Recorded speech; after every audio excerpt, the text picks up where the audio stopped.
पद रत भव विरत नित्य बंदों भक्त उदार।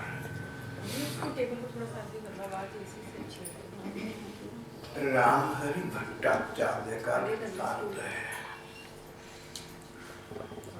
हमारी अनुभवी महात्मा मुझे धर्म ग्रंथों से अधिक मान्य लगती है।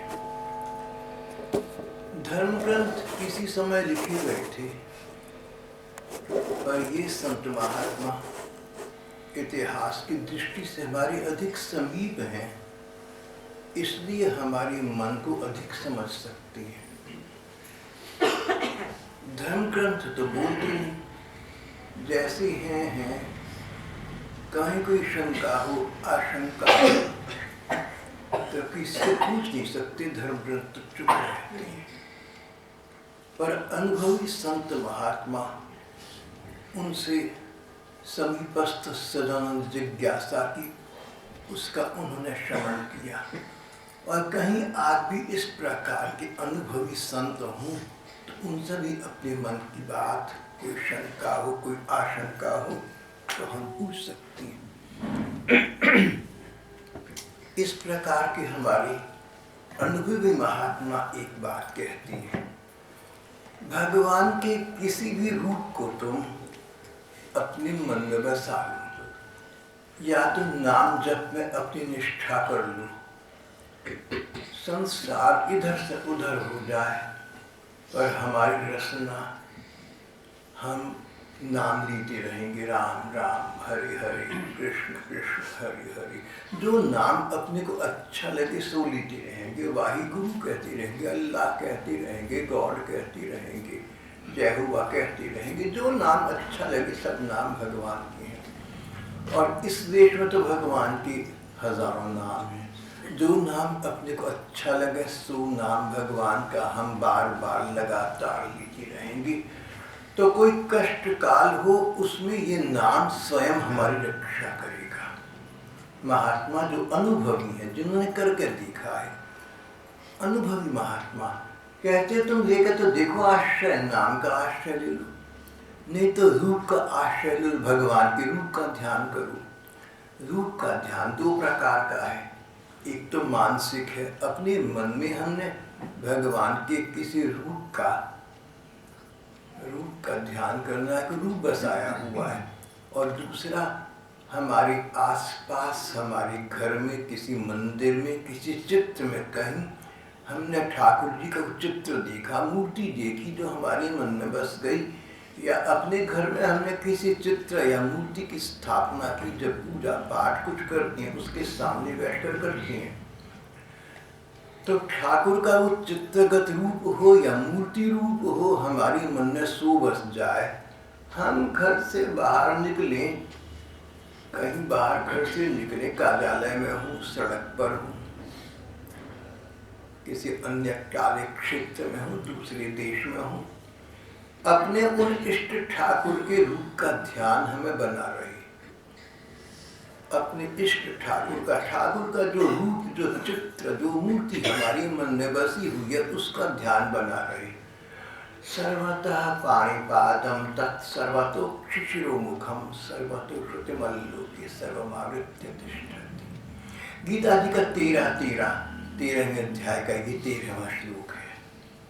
भगवान सारी में है, उनके अंग अंग सारी में है। जहाँ तुम ध्यान करोगे वो तुम्हारे मन के भाव के नयनों के सम्मुख प्रकट हो जाएंगे, तुम्हारी रक्षा करेंगे। इस प्रकार हमारे अनेक अनुभवी महात्मा हुए, उन्होंने अनेक उपाय बताए भगवान को प्रसन्न करने के। किसी भी उपाय का आश्रय ले लो, उस पर दृढ़ प्रतिज्ञ हो जाओ, उस पर कटिबद्ध हो जाओ, तो भगवान के नाम का जप हो या रूप का ध्यान हो, मूर्ति पूजा हो या चित्रगत सेवा हो, कोई समय ऐसा आए जब तुम किम कर्तव्य विमूढ़ हो जाओ, तो समझ ना आए क्या करें, उस समय वो ध्यान, वो जप तुम्हारे काम आएगा। कभी कभी ऐसी स्थिति जीवन में आ जाती है, आजकल तो प्रायः आ जाती है, जब कुछ समझ नहीं आता, तो लगता है कुछ कष्ट है, कुछ समस्या है, तो उसका समाधान निकालना हो तो भगवान के नाम के जप का अगर तुम लगातार आश्रय लेते हो, अगर उनके किसी चित्रगत स्वरूप का या किसी मूर्ति का इष्ट रूप में ध्यान करते हो, तो कष्ट काल में इस प्रकार के आवश्यकता के कार्य में भगवान का वो रूप तुम्हारी काम आ जाएगा। ऐसा हमारी अनुभवी महात्माओं का अनुभव है, उनका उपदेश और वाणी है। यहाँ पर हमारी आज की कथा का प्रसंग है रामहरि भट्टाचार्य। रामहरि भट्टाचार्य के जीवन से इसी बात पर प्रकाश पड़ता है, इसलिए हम इसका आज प्रसंग कर रहे हैं। रामहरि भट्टाचार्य बंगाल के एक गांव में रहते थे। पुरोहिताई करते थे, जजमान थे, आसपास के दूर पास के गांव में यजमान से जो मिल जाता, ये संतोषी ब्राह्मण देवता, उसमें अपना गुजारा कर लेते। घर में साधु पत्नी थी, छोटा सा एक पुत्र था। रामहरि भट्टाचार्य के घर पर भगवान कृष्ण की, भगवान श्याम सुंदर के मंदिर की स्थापना थी। छोटा सा घर था, घर के बाहर थोड़ी खुली जगह थी, वहाँ पर एक बगीची सी बनी थी, उसमें भगवान श्याम सुंदर की स्थापना की। और कभी वर्षा ऋतु होती या सुखद सुहावना मौसम होता, सुहावनी हवाएं चलती या फूल झड़ते, तो रामहरि भट्टाचार्य बड़े प्रसन्न होते कि मेरे ठाकुर को आज प्रकृति की सुरम्य सुषमा का ये आनंद प्राप्त हो रहा है। रामहरि भट्टाचार्य सीधे व्यक्ति थे, हृदय भगवान के विश्वास से भरा था। उनका सभी के साथ प्रेम का संबंध था, संसार में उनका कोई शत्रु नहीं था। भगवान भक्त का ये सर्वोपरि लक्षण है। भगवान के भक्त हों, चाहे तो हमारे देश में तो सैकड़ों सहस्त्रों भक्त हुए हैं, या विदेशी भक्त हों जो वहाँ पर हुए, चाहे ईसा हो, मोहम्मद हों, या हमारे अपने देश के अनेक अनेक संत भक्त हुए। इन संत भक्तों का संसार में, सारे विश्व ब्रह्मांड में एक लक्षण है जो सब देशों में है, सब भाषाओं में है। पहले भी यही था, बहुत पहले भी यही था, प्रागैतिहासिक काल में भी यही था, पौराणिक युग में भी यही था। एक लक्षण भगवान के भक्त का, भक्त को अपने भगवान के दर्शन संसार के जीव मात्र में होते हैं, पशुओं तक में होते हैं। भाव ये कि भगवत भक्त किसी का दिल नहीं दुखा सकता, किसी की हानि नहीं कर सकता, किसी के विरोध क्रोध में विचार नहीं कर सकता। रामहरि भट्टाचार्य इस प्रकार उच्च कोटि के भगवत प्रेमी भक्त थे। सारा संसार उन्हें भगवानमय लगता था। तो कई सन करहि विरोध, जब हर मूर्ति हर व्यक्ति भगवान का रूप लगता है तो विरोध किससे करना है? कोई हमारे साथ विरोध करे, हम विरोध नहीं करेंगे। नहीं, हमने सबके साथ प्यार करना है, हमने सबसे हंसकर बात करनी है, हमने सबका शुभ चिंतन करना है। दूसरा कोई आपके साथ शत्रुता भी करे, क्रोध विरोध करे, कोई बैर करे, कोई बुराई करे, कोई निंदा करे, कोई अपमान करे, अपने स्थान पर है। हमने अपने मन में इस प्रकार की विकृतियों को स्थान नहीं देना, उसका हित चिंतन करना है, अधिक से अधिक भगवान से उसको सद्बुद्धि प्रदान कर देने की प्रार्थना करनी है। इस प्रकार थी रामहरि भट्टाचार्य। संसार में सब उनके अपने थे। थोड़ी सी जमीन थी, तो यजमानों ने अपनी प्रसन्नता से उनको कुछ भेंट की सामग्री दी। उस आमदनी से परिवार का सुचारू रूप से पालन हो जाता था। प्रत्येक वर्ष वे वर्षा काल के पश्चात अपने घर से निकलते, गांव गांव घूमते, यजमानों के यहाँ कथा कीर्तन करते, जो कुछ मिल जाता घर आते आते घर ले आते। बड़े संतोषी व्यक्ति थे, शांत वृत्ति के ब्राह्मण थे रामहरि भट्टाचार्य। सदा की भांति इस वर्ष भी वर्षा काल समाप्त होने को आया तो घर से निकल पड़े, आसपास के गांव में प्रत्यागमन किया। उनको ये बात ध्यान में न रही कि इस बार वर्षा ऋतु देर तक ठहरी थी, हो सकता है अभी भी कहीं कहीं वर्षा अतिवृष्टि हो जाए। ऐसा विचार किया, न भूले भाग चल पड़े अपने मार्ग पर। जब चल पड़े तो देखा आकाश लगातार काली घटाओं से घिरा रहता है, रोज ही वर्षा होती है। राम हरि महाराज भगवान का नाम लेकर सदा की भांति एक गांव से दूसरे गांव में आने जाने लगे। ये घटना बंगाल की है। एक दिन शाम का समय हो गया था। रामहरि भट्टाचार्य सड़क पर द्रुत गति से बढ़े चले जा रहे, मानो भागे चली जा रहे थे। गांव कुछ दूरी पर था। आंधी पानी से भरी भयंकर रात हो गई थी। डर से बचने के लिए दौड़ से रहे थे। रामहरि भट्टाचार्य का शरीर पूरा बल लगाकर तेजी से चलने लगा। चिंता और डर से उनका शरीर एक बार ही कांप उठा। जंगल है, रात है, किसी मार्ग का पता नहीं, वर्षा हो रही है, यहीं फंस गया तो क्या करूंगा। फिर सोचा चलो भगवान भली करेंगे। झड़ी और भी अधिक बढ़ गई। आंधी के झटके से बड़े बड़े पेड़ों की डालियां टूट टूट कर गिरने लगी। उन पर बैठे परिंदे पक्षी आर्त स्वर से चिल्लाने लगे। रात और भी भयंकर हो गई। रामहरि किसी ओर न देखकर भगवान का नाम लेते हुए जोर से बढ़े चले जा रहे थे। रात भर कहीं आश्रय मिल जाए, उनको इस बात की चिंता थी। इसी बीच पास ही बड़े जोर से कड़क कर बिजली का स्वर आया। हरि रामहरि कांप उठे, एक पेड़ के नीचे खड़े हो गए। बस भगवान का नाम ही एक आश्रय था और तो वहां पर कुछ था ही नहीं। इतने में अकस्मात जंगल में उन्हें मनुष्य का स्वर सुनाई पड़ा। दो व्यक्ति बात कर रहे थे। मन को कुछ चैन हुआ, चलो कोई मानवीय स्वर सुनाई पड़ा, कुछ सहायता मिल जाएगी। रास्ते के पास एक बीहड़ जंगल था। लालटेन की रोशनी दिखाई दी। रामहरि ने देखा दो मनुष्य धीरे धीरे उनकी ओर बढ़े चले आ रहे हैं। इनको कुछ सांत्वना मिली। चिल्लाकर उन्हें पुकारा। अपने पास आने की प्रार्थना की। सुनते ही वे दोनों जने चलकर इनके पास आए। साधारण ग्रामीण से थे, शरीर मजबूत और बलवान। उनके एक हाथ में लालटेन और छाता, दूसरे हाथ में लंबी लाठी। रामहरि पहले तो उन्हें देखकर डरे, लाठी भी इनके पास है और है भी कुछ बलवान।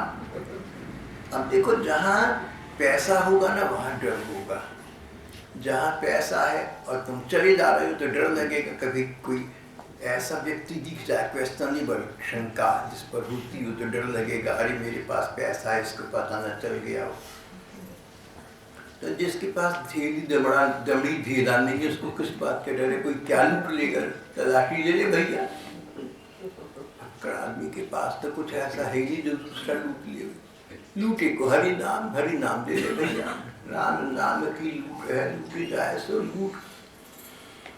रामहरि भट्टाचार्य जजमानों से इकट्ठा हुआ भेंट की सामग्री और पैसा लेकर घर वापस लौट रहे थे। जंगल में फंस गए थे। रात का समय था, अंधकार हो गया था। दो लठे तो देखे तो पहले डर भी गए कि इनके पास लाठी भी है, बलवान शरीर है, मेरे पास पैसा है, पता नहीं कुछ करना बैठे। रुपया होने पर डर लगता ही है। इसी प्रकार चोर डकैत भी रुपयों के पीछे ही लगा करते हैं। कुछ भी हो, दूसरा उपाय न था। रामहरि ने कहा, भाइयों मैंने गोविंदपुर जाना है, दिन बहुत खराब हो गया है, रात वहाँ पहुँचना कठिन है। आप लोग दया करके मुझे पास के किसी गांव में पहुँचा दें तो आपकी बड़ी कृपा होगी। रामहरि की बात सुनकर उनमें से एक ने विनय के साथ कहा, पंडित जी हमारा घर यहाँ से बहुत पास है, आप यदि रात भर हमारे घर विश्राम करें तो आपको कोई कष्ट न होगा। हम भी अपना अहोभाग्य समझेंगे। प्रातःकाल आपको जहाँ जाना हो चले जाइएगा।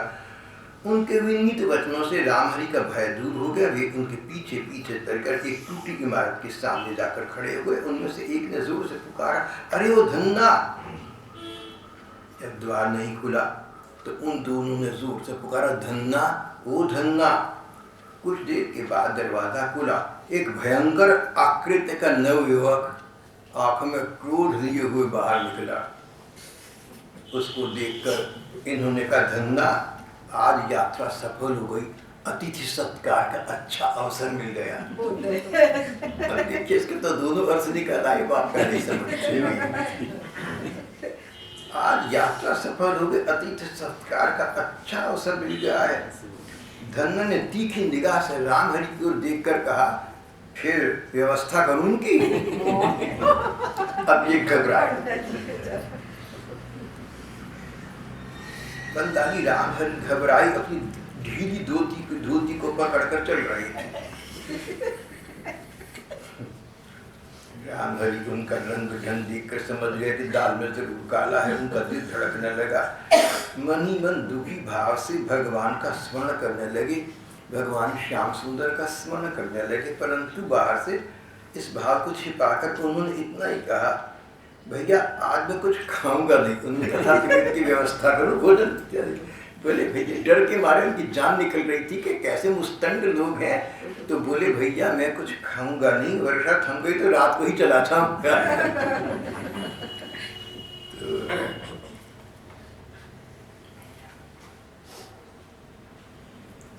धन्ना ने उनकी बात सुनकर कुछ कहा नहीं, पर उन्हें जिस प्रकार पकड़कर अंदर ले गया वो भी कोई ठीक तरीका नहीं था। दोनों मनुष्य भी पीछे पीछे अंदर चले गए। धन्ना उनमें से एक का बेटा था, शराब पिए रखता था हर समय। राम हरि ने देखा चारों ओर जंगल सा है, पास में एक घर है। धन्ना राम हरि को घर के बीच की एक कोठरी में ले गया, उन्हें तख्त पर विश्राम करने कहा, वहां से चल दिया। राम हरि तख्त पर बैठ गए, पर थर-थर कांप रहे थे। अरे किस अशुभ में आज घर से निकला, जंगल में इनसे सहायता ही क्यों ली। आज इन डकैतों के हाथ से प्राण कैसे बचेंगे। चलो प्रभु ही रक्षा करेंगे। घबराए भी डरे हुए बहुत थे, पर चलो भगवान का भरोसा है। दुर्बल के बल राम, निर्धन के धन राम। पास की कोठरी से बातचीत की आवाज सुनाई पड़ रही थी। बीच में एक पतली सी दीवार थी, इससे प्राय सभी बातें राम हरि को सुनाई पड़ने लगी। उन्होंने कान लगाकर सुना। वो तीन जने धीमे धीमे स्वर में बात कर रहे थे, पर रात के उस सन्नाटे में राम हरि को बात सुनाई पड़ रही थी। उन्होंने कंठ के स्वर से पहचान लिया कि बातचीत करने वालों में दो व्यक्ति वही हैं जो जंगल में मिले थे, तीसरा धन्ना उनका बेटा है। दोनों के नाम हारान और तीन कौड़ी हैं। धन्ना हारान का बेटा है। हारान कह रहा था तीन कौड़ी, मालूम पड़ता ब्राह्मण है, गली में जनिए हुए, ब्रह्म हत्या का पाप तो नहीं लगेगा। तीन कौड़ी बोला बड़ा डरपोक, अरे कितने ब्राह्मणों के हम काम तमाम कर चुके, एक और सही, पैसे तो मिलेंगे, आगे देखी जाएगी। अरे परलोक का किसे डर है। हमारी जो ये मानसिक व्यवस्था है हमारी सब लोगों की जड़ है। हम कहते हैं आज तो सुख मिल रहा है ना, सामने है, आगे की देखी जाएगी। भैया धर्म ग्रंथों का विश्वास करो, संत महात्माओं के अनुभव की वाणी का विश्वास करो। ऐसा नहीं हो सकता कि तुम कर्म करो और उसका फल ना मिले। Every action has a reaction, Newton ने कहा। विज्ञान का ये सिद्धांत अध्यात्म पर बहुत गहरा असर देता है। किसी क्रिया की प्रतिक्रिया ना हो ये असंभव है। जो भी तुम करोगे it will call back on you, तुम्हारे पूरे सिर पर आकर गिरेगा। अच्छे कर्म होंगे अच्छा फल मिलेगा, बुरे कर्म होंगे बुरा फल मिलेगा। सुख दुख मिश्रित इस संसार पर इसने कहा आगे की किसने देखी है। ये जो दूरदृष्टि का अभाव है यही तो हमारी हानि कर देता है। तुम भौतिकता के कुचक्र में मत फंसो, अध्यात्मवाद का आश्रय लो। स्वार्थ के पथ पर मत चलो, परमार्थ के पथ पर चलो। जिस प्रकार वर्तमान जीवन के आगे भी जीवन है, इस जीवन के आगे भी जीवन है।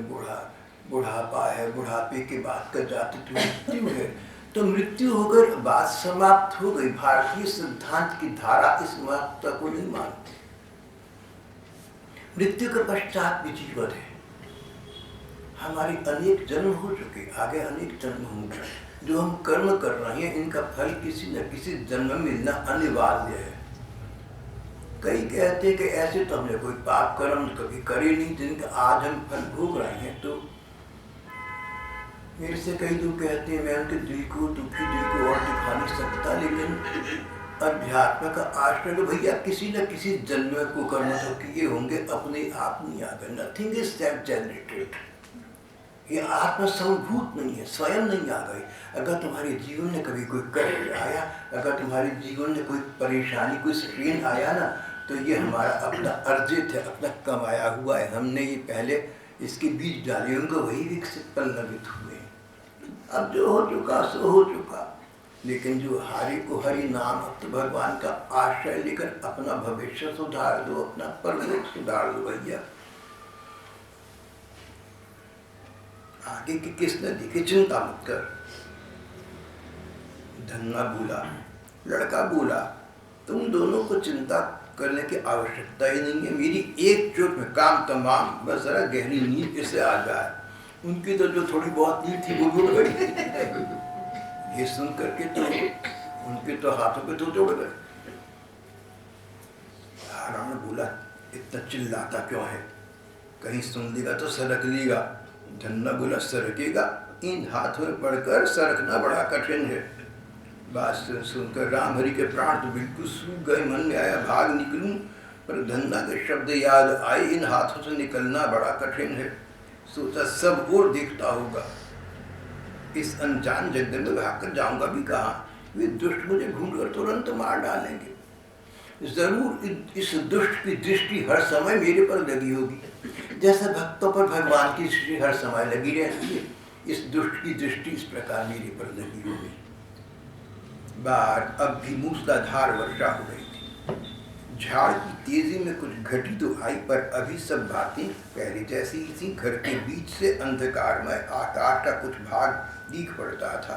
क्षण क्षण में बिजली कौनती थी, साथ ही दूर से भीषण वज्रपात की ध्वनि सुनाई पड़ती थी, मानो रामहरि के लिए मृत्यु का समाचार लेकर आ रही हो।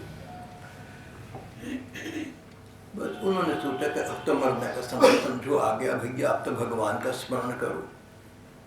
उसी समय पास में एक वृक्ष था, ये कदम्ब का वृक्ष था। इसकी शाखाओं में फूल खिले हुए थे। उनकी सुगंधित वायु लेकर बीच बीच में ठंडे पवन का झोंका आ जाता था। राम हरि को अपने श्याम सुंदर के मंदिर के पास का कदम्ब वृक्ष याद आ गया। अरे उसमें भी फूल खिल रहे होंगे, वायु की महक इसी प्रकार उसको सुगंधित कर रही होगी। मेरी धर्मपत्नी बच्चे को हृदय से लगाकर निद्रा में मेरी लौटने का सपना देख, मेरी धर्मपत्नी। हमारे देश के पुराने जमाने में दो प्रकार की पत्नियां राजा रईस लोग रख लिया करते थे। धर्मपत्नी जिसके साथ वैदिक नीति से विवाह हुआ है और धर्म कृत्य संपन्न करती है। इस पत्नी का काम था पति को धर्म के पथ पर आगे आरूढ़ करना। पति देव को राय मशवरा ली तो ऐसी राय दे जो धर्म की दृष्टि से ठीक हो, धर्मपत्नी। दूसरी कहलाती थी भोग पत्नी। कोई लड़की सुंदर सी देखी, पकड़ लाई, घर बिठा दिया, सुख भोग करने के लिए पत्नी का प्रयोग किया। भोग पत्नियों का समाज में आदर नहीं था, धर्म पत्नी का समाज में आदर था। रामहरि भट्टाचार्य तो साधे सीधे सरल सादाचारी ब्राह्मण थे। बोले मेरी धर्मपत्नी घर में मेरे बच्चे को हृदय से लगाकर नींद में मेरी लौटने का स्वप्न देख रही होगी। अरे और मेरे प्राणधन श्याम सुंदर बड़ी साधना के, मेरी साधना के स्वामी, मेरी आकांक्षा के स्वामी श्याम सुंदर, आज यदि मैं इस सुनसान जंगल में डाकुओं के हाथ मारा गया तो तुम्हारी पूजा कौन करेगा। देखो यहाँ पर ना एक बारीकी की बात आ गई। रामहरि को अपने मंदिर के, अपने घर के ठाकुर जी का ध्यान आया। श्याम सुंदर भगवान का ध्यान आया। अब दो बातें थी।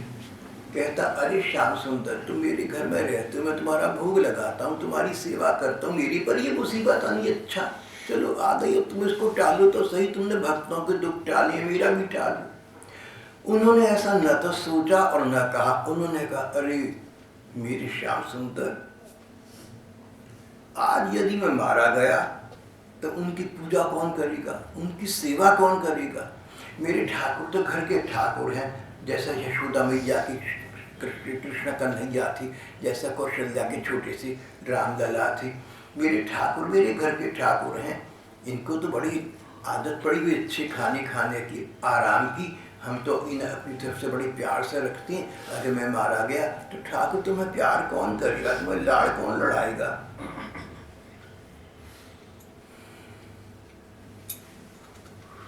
श्याम सुंदर, तुम पाषाण की मूर्ति मात्र नहीं हो, तुम पत्थर की मूर्ति मत बने रहो। कई कहते कि पत्थर की मूर्ति पूजा करके क्या होगा। स्वामी विवेकानंद के गुरु थे परमहंस रामकृष्ण देव। एक बार एक ने कहा कि पत्थर की मूर्ति को पूजने से क्या होगा? बोले, कौन पत्थर की मूर्ति को पूजता है? बोले, जी जहां जहां मंदिरों में मूर्तियां बनी हुई हैं। अनपढ़ रामकृष्ण भोले बच्चे की तरह मुस्कुराए, खिलखिलाई। बोले, मूर्ति की पूजा कौन करता है? मुझे एक भी नहीं मिला। जिससे पूछता हूँ कहाँ से आ रहे? बोले, जी ठाकुर जी की पूजा करके आ रहा हूँ, भगवान की पूजा करके आ रहा हूँ। मूर्ति की पूजा तो तुमसे कोई नहीं कहता, पत्थर का मूर्ति है उसकी पूजा करके आ रहा हूँ। ये तो भावना है, भगवान भाव सिद्ध है। अरे अगर बाहर के कीचड़ मिट्टी के नाले में कोई पत्थर गला सड़ा पड़ा हो और उसको तुम भगवान मानकर पूजो, भगवान वहां से प्रकट हो जाएंगे। भगवान सर्व समर्थ है, भगवान में सामर्थ्य शक्ति पूरी है। जहां से तुम चाहो वहां से भगवान प्रकट हो जाए। दैत्य पिता हिरण्यकशिपु ने बालक प्रहलाद 5 वर्ष के थे, बोले, तेरा भगवान क्या इस खंबे में भी है? पास में खंबा? हाँ जी पिताजी, इस खंबे में। खंबे को मुक्का मारा, खंब फाड़ निकसु शेर, उसमें से आधा शेर और आधा मनुष्य को धारण के भगवान प्रकट हो गए। भगवान भाव के, भगवान तो सारे में है। जहाँ तुम्हारा भाव है, जहाँ हमारा भाव है, वहाँ हमारे ठाकुर प्रकट है।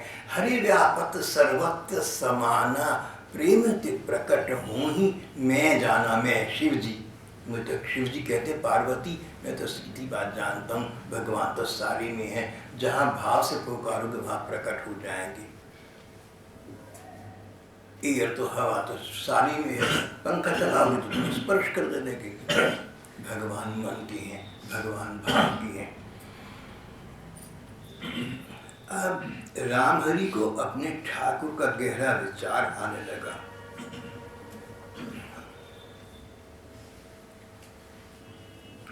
श्याम सुंदर, तुम्हारे शरण में आया हुआ ये दीनहीन ब्राह्मण, अगर इसके शरीर को इस अज्ञात वन में सियार कुत्तों के खाने के काम में आना हुआ, तुम्हारी सेवा रक्षा कौन करेगा? उसका प्रबंध पहले करो।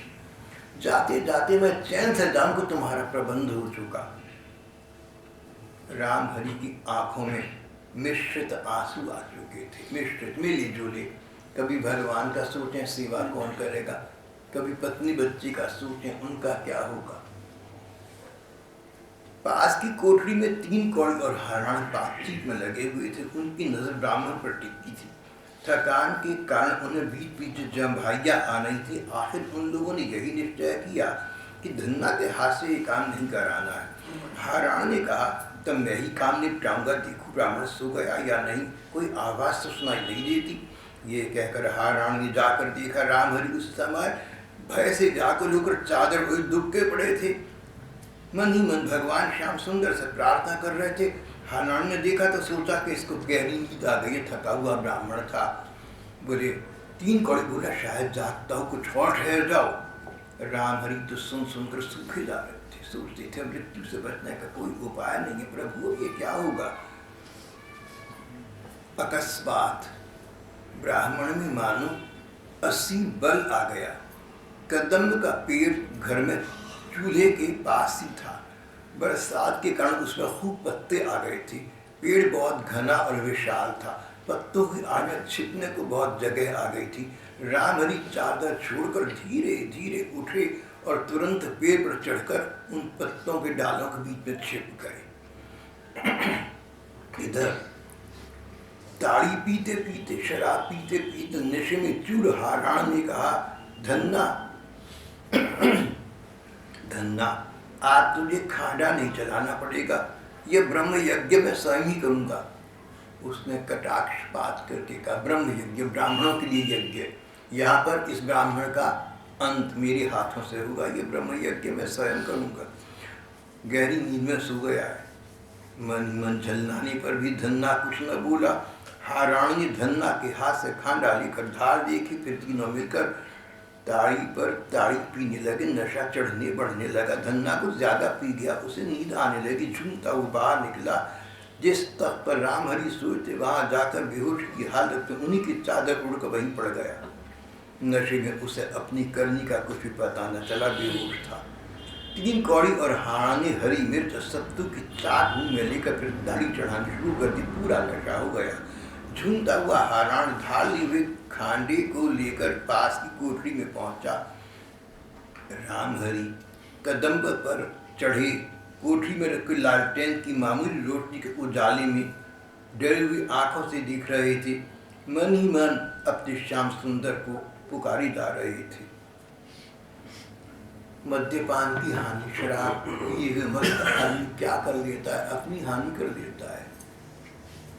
हारान और 3 कौड़ी ने सोचा, तख्त पर ब्राह्मण सोया, नशे में चूर थे। हारान ने पूरा जोर लगाकर कांडा चलाया। उसी क्षण धन्ना का सिर धड़ से अलग होकर धड़ाम से नीचे गिर पड़ा। हारान और 3 कौड़ी ने देखा, अरे धन्ना का सिर है। उसी क्षण नशा उतर गया। देखो नशा करने का कितना महंगा मूल्य चुकाना पड़ा। उसी क्षण नशा उतर गया, खांडे को दूर फेंक दिया। हारान अपने प्यारे बेटे धन्ना के हृदय को, हारान अपने प्यारे पुत्र धन्ना के सिर को अपनी वक्षस्थली से लगाकर, अपने दिल से लगाकर पागल की भांति फपक फपक कर रोने लगा। 3 कौड़ी ने इधर उधर ब्राह्मण को बहुत खोजा पर कहीं पता न चला। राम हरि तो प्राण भय से अत्यंत व्याकुल होकर श्याम सुंदर का स्मरण कर रही थी। उसी समय उनका स्मरण किन किन भावों से होता होगा, इसका अनुमान भी कौन करे। ये कहते हैं, संपादक कहते हैं, वैसी स्थिति में पड़े बिना उसका अंदाजा कोई नहीं लगा सकता। भाई हमारी भगवान से प्रार्थना, ये स्थिति किसी को अनुभव करनी है। धन्ना के निर्जीव शरीर को लेकर जब वे लोग टूटे घर से निकलकर जंगल में चले गए, तब ब्राह्मण के प्राण में प्राण आए। साधु अवज्ञा कर फल ऐसा, जनही नगर अनाथ कर जैसा। रावण की लंका जल रही थी। तुलसीदास जी कहते हैं, साधु के अवज्ञा, हनुमान जी का अपमान कर उसका क्या फल। सर्वशक्तिमान रावण की राजनगरी ऐसे जल रही थी जैसे कुछ सरकार ना हो। जैसे जंगल में आग लग जाती, पेड़ जलते रहते, कोई देखने वाला नहीं। वही स्थिति। साधु अवज्ञा, किसी साधु संत का, किसी भगवत भक्त का तिरस्कार मत करना, अपमान मत करना। यूं तो सम्मान करना, पर सम्मान न भी सब समय कर सके तो अपराध मत करना, अपमान मत करना। धर्म ग्रंथ कहते हैं कि भगवान के प्रति अपराध करो तो भगवान क्षमा कर देते हैं, पर भगवान के भक्तों के प्रति अपराध हो जाए तो भगवान उसे क्षमा नहीं कर पाते। जैसे किसी छोटे से बच्चे की माँ को कुछ कह दो, चलो कोई बात नहीं, चुप कर जाएगी, लेकिन बच्चे को कुछ कह दोगे तो माँ को बहुत दुख पहुंचेगा। तब तक झाड़ी वर्षा कम हो गए थे, रात भी थोड़ी ही बाकी थी, सुबह होने वाला था। धन्ना के शव को, निर्जीव शरीर को लेकर दोनों भाई दूर चले गए उसका कुछ अंतिम करने के लिए।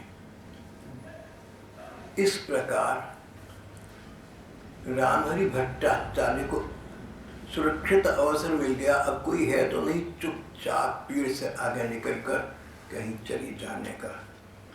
इधर उधर सतर्क दृष्टि से देखते हुए घर से निकल आए, चल दिए और मार्ग मिल गया। हरण और 3 कौड़े दूसरी ओर गए थे, इसलिए इन पर कोई विपत्ति नहीं आई। कुछ दूर धीरे धीरे चलकर फिर रामहरि दौड़े और पक्की सड़क पर पहुंच गए। उस समय कई लोगों का साथ भी मिल गया, सुबह हो चुकी थी। रामहरि अपने भगवान श्याम सुंदर का मन ही मन गुण गाते हुए सीधे घर पहुंचे। बस घर पहुंचकर उनका कायाकल्प हो गया, उनका जीवन ही बदल गया। इस प्रकार की अकाट्य स्थिति में जिन प्रभु ने मेरे प्राण की रक्षा की, आज भी कहीं चली नहीं गई हैं, अब मैं उन्हीं का हो गया। ये जीवन उन्हीं, ये जन्म उन्हीं का दिया हुआ, ये जीवन उन्हीं का दिया हुआ है, ये पुनर्जीवन उन्हीं कर दिया। ठाकुर मैं तो तुम्हारा दिलाया जी रहा हूँ, मैं तुम्हारे लिए हूँ, मैं तुम्हारा हो गया सदा के लिए। बस अपने ठाकुर का नाम लेते जब करते और उनकी सेवा में तन्मय रहा करते। उनका जीवन भगवान के भजन बीता। भगवान के भजन में 24 घंटे बिताना तो आजकल शायद संभव नहीं है, पर जो व्यक्ति 24 घंटे में जितना समय निकाल सकता है उतना भी भगवान का भजन कर ले तो 24 घंटे के बराबर है। अगर एक आदमी के पास 10 रुपए हैं और 10 के 10 रुपए दान दे दिए, दूसरे के पास 100 रुपए तो उसने 100 के 100 के दान दे दिए, भगवान की दृष्टि में दोनों बराबर हैं, क्योंकि दोनों ने पूरे पैसे दे दिए। इसके पास 10 थे, इसने 10 दे दिए, उसके पास 100 थे, उसने 100 दे दिए। सच बात यह कि भगवान की दृष्टि में 10 देने वाला अधिक महत्वपूर्ण है, क्योंकि 100 वाले के लिए 10 रुपए की उतनी महत्ता, अनिवार्यता, आवश्यकता नहीं हो सकती जितनी 10 रुपए वाले के लिए होगी। तो अगर हमारे जीवन में व्यस्तता का समय बीत रहा है, नहीं समय मिलता न सही, पर 24 घंटे में 24 मिनट भी अगर निकाल ले जो हमारे और भगवान के मध्य हो और तीसरा कोई ना हो, देह की सुध भूल जाए, देह का बोध न रहे। और एक महात्मा कहते थे कि 24 घंटे के दिन में तुम 24 मिनट निकाल लो भैया, और 24 मिनट ना निकाल सको 24 क्षण निकाल लो। भगवान के साथ संलाप में व्यतीत हुआ तुम्हारा एक क्षण भी तुम्हारे जीवन को अमर करने की सत्ता रखता है। इस प्रकार का संदेश देता हुआ आज का ये पाठ प्रसंग यहाँ समाप्त हो जाता है।